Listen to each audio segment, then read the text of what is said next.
Good morning, sir. I'm Vincent John C. Rivera, and I'm from BSHM 1 Block 8. So let's create a new Microsoft Word document. To do this, simply open Microsoft Word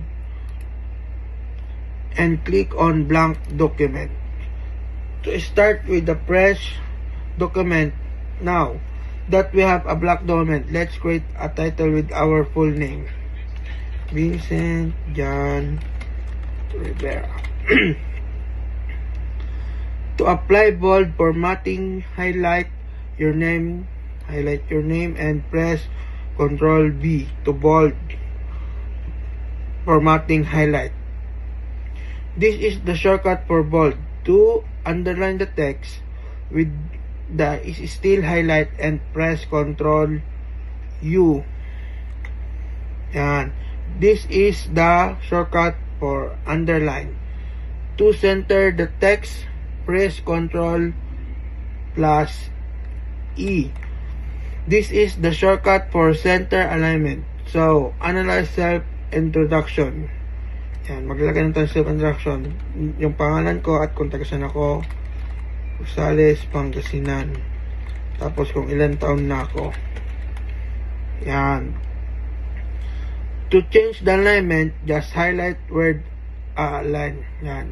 I-highlight lang yung word and Ctrl plus R kung gusto mong punta sa right naman, and Ctrl plus L naman kung sa left side, and Ctrl plus E kung punta sa middle.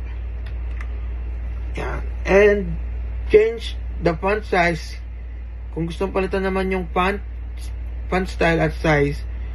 Just press Ctrl plus D. Yan.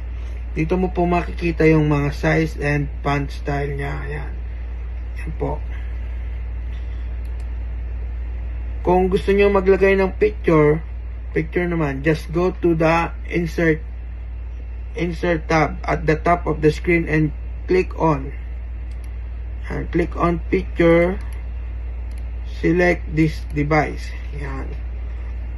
Kung anong gusto nyo ilagay. Ito gusto kong ilagay ito. And choose an image or picture. Yan. Yan.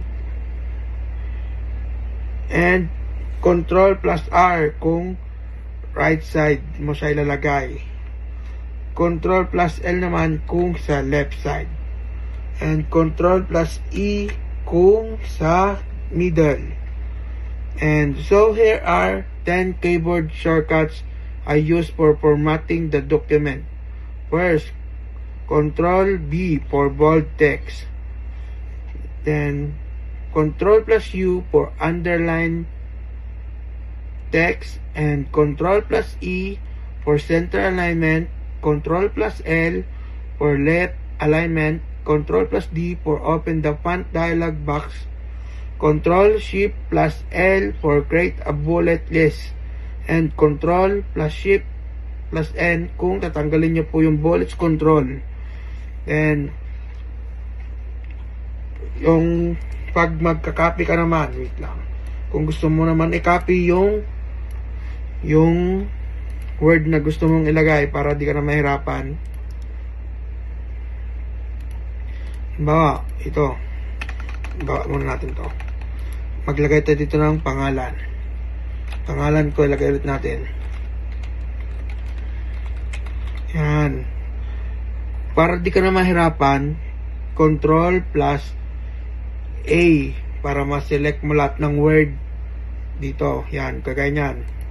Kung ano naman yung gusto mong i-copy lang, i-highlight mo, then Ctrl plus C para ma-copy. Then Ctrl plus B to paste. Yan. Shortcut ng para di ka na mahirapan, di mo na ilagay.